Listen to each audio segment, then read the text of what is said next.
Senior year of high school, two things happened. One, in my world literature course, we read a translated Inferno from Dante Alighieri's Divine Comedy, and I killed it. Through my hyperfixation on death and the afterlife, I already knew answers to the questions, broad and minute. I was passionate, I was engaged in a story I knew of so deeply, even though I was only properly reading it for the first time. I was in my educational element to its highest degree. And two, they were releasing a video game based on Inferno, and that was all I needed to hear.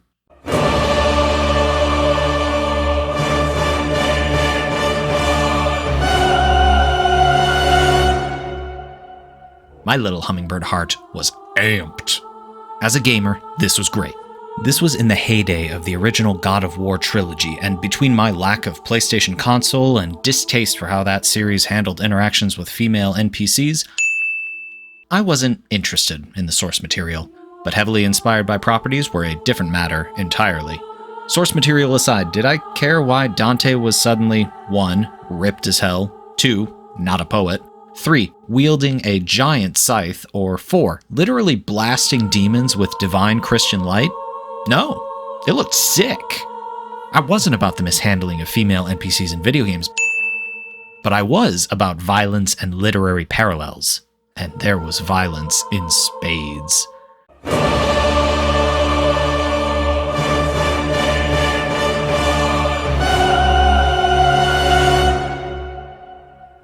To this day, I've never known a character so angry that not only would they refuse to die, but they would beat the tar out of Death for suggesting they do so. Death, mind you, is the tutorial boss, and it doesn't let up the gas the whole way down. This was a time of the old red or blue morality that games like BioShock popularized way back when. Having the ability to absolve or condemn various historical figures scratched that itch, even if it didn't have an impact on the narrative. But it did make my divine exploding cross even more explosive and my giant scythe even more slashy. So really, I still walked away a winner. The gameplay was engaging enough, but the visual manifestation of hell was enamoring. Not just being able to see, but being able to explore hell, to climb its walls, to battle its minions. Within the confines of corridor-based forward momentum combat. But it was realized, and it was gruesome. Yet another tapestry to hang from my high school self's lexicon of realized afterlives. Despite its simple design, its nauseating ad campaigns, and the sheer liberty it took with the source material, Dante's Inferno was still an adaptation of literature into game form.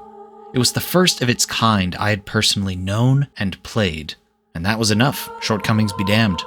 It is as much a nostalgic point as it is a formative point, showing a young, hyperfixated me the possibilities of a medium I had barely scratched the surface of.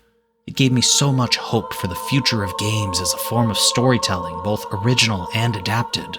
Plus, and I cannot stress this enough, it let me beat the tar out of Death with their own scythe, which will always be amazing. The poem was a product of its time, the game a product of its time, and both, the more we come back to them, become products of those new times we bring them into.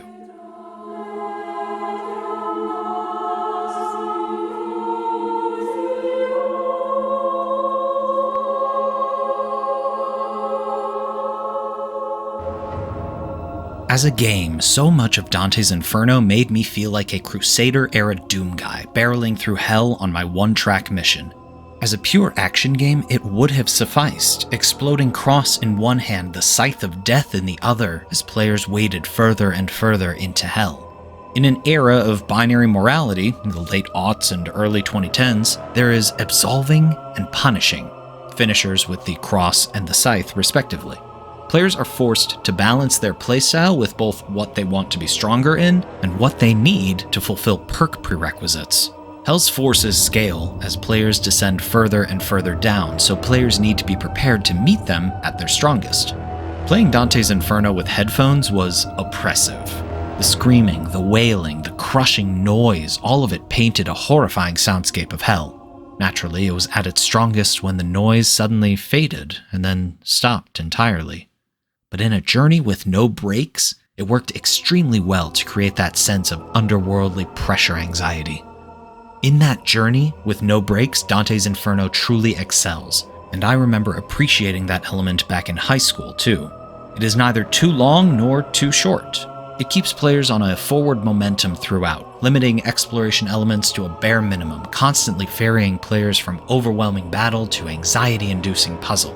There are no breaks in the punishments eked out in hell, nor are there any breaks for the fools who traverse it. And then there's Virgil, the Roman poet who guides our slash-and-blast Dante through the circles of hell, but only if players want him to.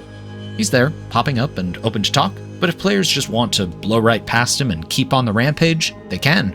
Virgil's presence and speaking parts are among the most source material adjacent parts of the game, concretely explaining what punishments are being doled out and why. Those little conversations are as much of a break as players can hope to find, assuming they stop to talk at all. But it's not all good. At this point, I'm uncertain if some elements have aged poorly, if I've just aged, or if they were already rancid at release. The sword hand babies, or officially unbaptized babies, are unsettling in battle, concept, and execution. Lending to the din of battle, having demonic child noises interposed over hell is inherently unsettling, coupled with hell's already pounding soundscape. The concept of infantile damnation has already been at the center of years of theological debate, and the execution leads to a hollow excuse to fight swarms of babies on your way through hell. Or, again, maybe I've just grown soft in my old age. Additionally, in the treatment of female characters, namely in the Circle of Lust, I am a hypocrite. Seems I scorched out a lot of memories of the Circle of Lust in the last many years, and God of War may have been the less extreme example. Between splaying the femme breast around every chance it gets, both above world and in hell, the terrifying scorpion tail spikes used by lust-centric enemies, Cleopatra's entire character design, plus her final hypersexualized QuickTime event boss encounter, it's a seduction scene that ends with a very pelvic stabbing. It's a lot, even for a game about hell in a section about lust. Again, might be I'm assigning my old man sentimentalities to it instead of that of a game designer, but damn. Most telling of its time is that Dante's Inferno ripped straight from the Call of Duty playbook. Quotes upon death. If the forces of hell fell Dante, or more likely he plummets into one of the various death pits, players are blasted with a quick quote from the translated Inferno. They are neither level appropriate nor fitting for the area, they're just quotes. Some of them are more classic, recognizable, or salient than others, but they're on screen for just long enough to read, not comprehend, before players are thrown back to a checkpoint to start again. So, as a game, yes, Dante's Inferno stumbles in a few subjective ways, but it is unabashedly fun. Finding a rhythm in combat, descending through the circles at a constant pace, it can be a fun way to burn through a few hours of gameplay. No questions asked.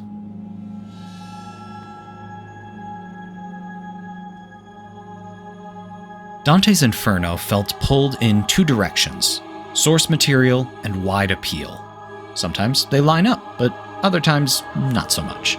The constant forward momentum is just as the story in Inferno was, and just as Dante's Inferno feels. On the move, ever downward, no lingering.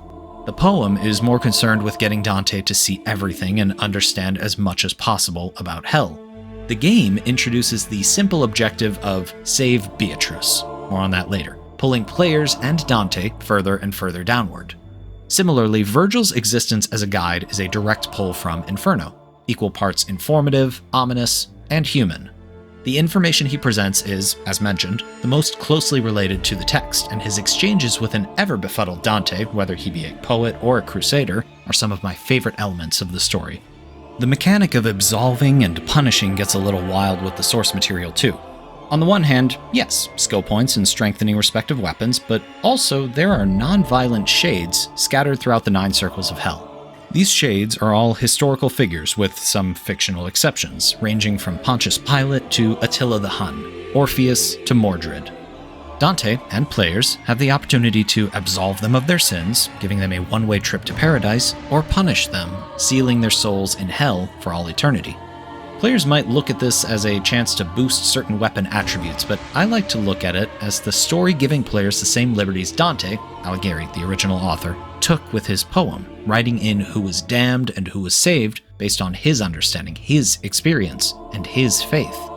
Even in a binary, players are also given that choice to decide if some of these sins are worth eternal damnation from their perspective. My boy Orpheus got a fast pass to heaven on sight.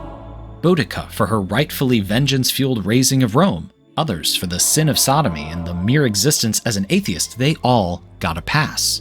It was rare that I felt like there was enough reason to condemn someone to eternal torment when the chance for redemption was availed to a character as horrible as Dante. Speaking of how horrible Dante is in the game, I'm sure he was fine in reality, there is a lot of female blame in this game and not enough male responsibility. Product of its time? Mass appeal to a perceived male population of God of War adjacent gamers? Maybe. But only female presenting lust demons being conscripted to fight Dante? One-sided. Beatrice's character being shamed and feeling shame for wagering Dante's faithfulness in the Crusades, but not Dante for, committing that adultery that kickstarted this whole fiasco? Dangerous standard setting at best. More so, shaming Dante's mother for not doing enough to stand up to Dante's objectively terrible father and seeing suicide as her only way out, but not shaming Dante's objectively terrible father for being objectively terrible. Problematic. No matter how far back you want to spin the chronological dial of standards. While the game is, yes, trying to gamify an epic poem of theological exploration, it does so at the expense of Beatrice's autonomy and importance. In the poem, Beatrice is the one who intercedes to save Dante from spiraling further and further into sin. She shows him the afterlife and what awaits him, whether he continues as he is or chooses to repent. Beatrice saves Dante. In the game, Beatrice is reduced to a damsel to be saved after being taken advantage of or possessed by male figureheads. She is neither muse nor paradigm, she is an object. Dante saves Beatrice. All to say, the game really drops the ball when it comes to its female cast. The game tries to be a tale of redemption and growth for Dante, same as the poem was. Keyword tries. Dante is on a constant bend of redemption throughout the poem as his knowledge of and closeness to God increases. But Game Dante seems to have gone through the entire redemption arc by the time he arrives at the foot of Mount Purgatory, having been absolved of every single sin he's committed. But the redemption feels forced, rushed, and nonsensical by the time Dante claims he's there. He faced his sins by beating the tar out of them or otherwise having spasming flashbacks to how hard he messed up during the Crusades. He is absolved out of a seeming deus ex narratio because it simply needed to happen. Because how else are we going to set up the sequel game that never came to fruition? But through all of this, I recognize the inherent differences of the medium, of the era, and of the purpose of the works.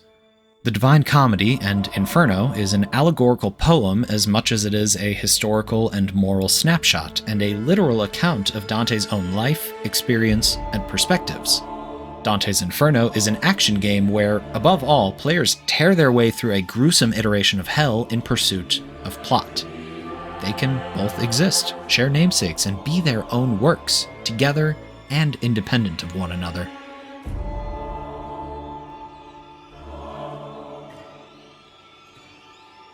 So, with both works on the table, where does that leave us? For the player who's never read the source material, Dante's Inferno serves as a font of tangential learning, a gate pushed ajar with sprinklings of information and context that could get players interested in the Divine Comedy or other allegories, faith-based, afterlife-based, or otherwise. Maybe it serves to have players examine or re-examine their own spiritual beliefs. I know, both in my angrier youth and my more tempered now, experiences like Dante's Inferno, both game and poem, speak more unkindly on the image of God. The more we understand, treat, and help those around us, the less convinced I am that any kind and loving Christian God would spit his people into a place like hell, where redemption and absolution are not only within his divine power, but within people's power when given the chance to exercise it. Something like Dante's Inferno blew the door off its hinges for me, an opportunity to look at a story I knew through a different lens. Just as Joseph Campbell popularized the hero's journey, there is something to be said for twisting around source material to make something the same, but different.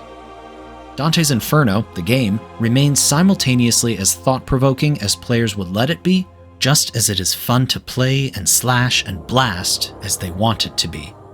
The game begs the questions: is the narrative anti-feminist based on how it treats and personifies its female characters? Hypermasculine for the exact opposite reasons? Is it a portrait of how the developers and game designers hold some sins to be worse than others based on how they designed the different circles of hell? Can it be read as pro-Christian for its assigning the Christian perspective of sin onto its characters and world? Can it be read as anti-Christian for giving players the chance to excise souls from hell as only God did before? Is it anti-Christian for giving the option to begin with? Who are we, after all, to stand against the decree of the Almighty as players or characters? Or is it just an action game loosely based off of a 14th century poet's spiritual and theological fanfiction? Maybe a bit of everything, depending on how far back you peel the layers and when you happen to be experiencing it.